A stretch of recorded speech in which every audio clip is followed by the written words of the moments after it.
నమస్కారం, నేను శాస్త్ర. Welcome back to our channel.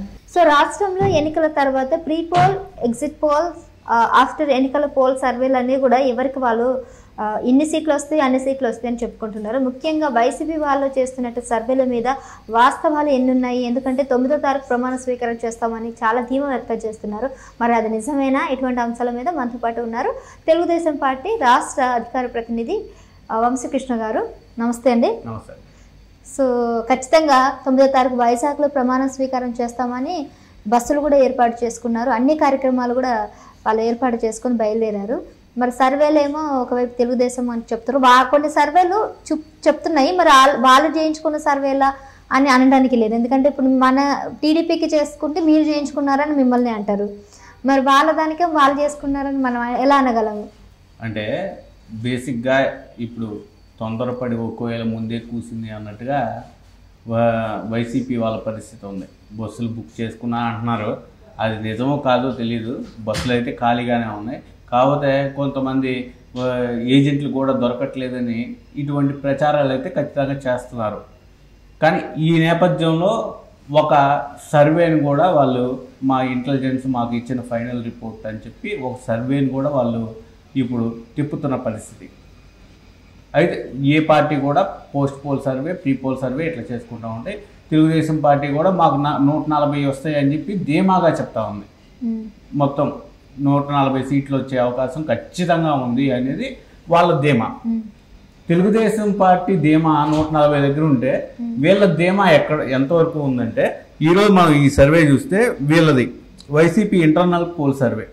దీంట్లో ఏం చెప్తున్నారు? టీడీపీకి 69, వైసీపీకి 51, టైట్ ఫైట్ 55 అని చెప్తున్నారు. అంటే మూడు కూడా మనం చూస్తే 51 వైసీపీకి అని, అంటే 100 సీట్లు ఖచ్చితంగా కోల్పోయే పరిస్థితి ఉందని వాళ్ళకి తెలుసు. ఇదిగోండి చూడండి.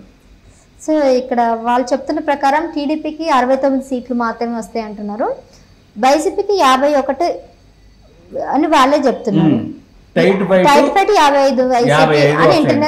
కాకపోతే వాళ్ళు చెప్తుంది ఏంటంటే, ఆ 55లో 45 మళ్ళీ మావే వస్తాయి. టైట్ ఫైట్ ఉన్న 55లో 45 మావే వస్తాయి, 5 వాళ్ళకు వస్తాయి, ఒక 10 వాళ్ళకు వచ్చిన ఓవరాల్ గా 51 ప్లస్ 45 95 సీట్లతోటి అధికారం చేపడతామని వైసీపీ వాళ్ళని నమ్మించుకునే ప్రయత్నం చేస్తుంది. ఇప్పుడు ఏంటంటే ప్రజల్లో క్లారిటీ ఉంది.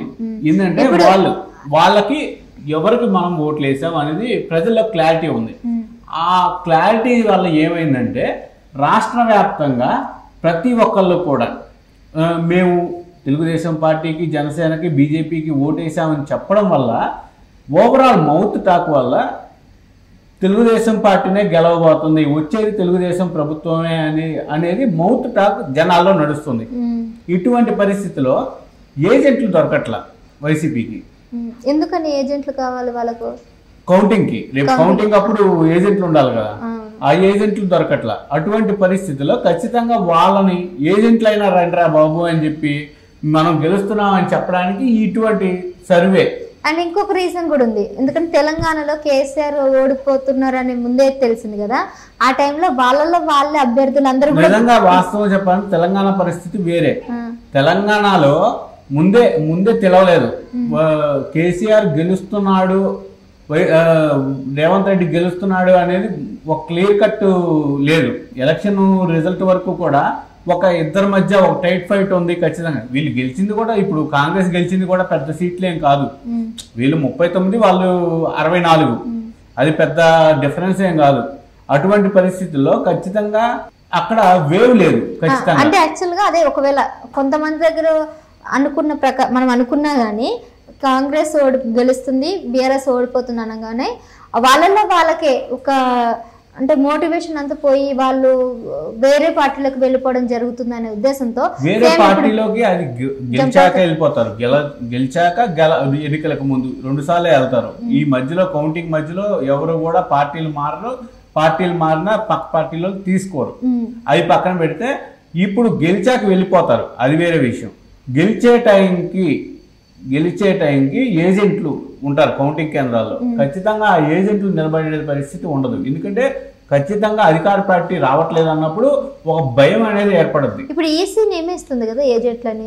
ఏజెంట్లకి సంబంధం ఉంది, పార్టీల నుంచి ఏజెంట్లు నిలబడాలి, ఎవరికి వాళ్ళు ఏ పార్టీ నుంచి వాళ్ళు తప్పులు లెక్కలు చూపిస్తారు. తప్పుడు లెక్కలు అక్కడ తెలుగుదేశం పార్టీ నుంచి ఏజెంట్లు ఉంటారు, వైసీపీ పార్టీ నుంచి ఏజెంట్లు ఉంటారు. వాళ్ళు ఏజెంట్లు ఉంటారు కాబట్టి వాళ్ళు అక్కడ కౌంటింగ్ విధానం కరెక్ట్ గా జరుగుతుందా లేదా అని తెలుసుకోవడానికే వీళ్ళని పెడతారు.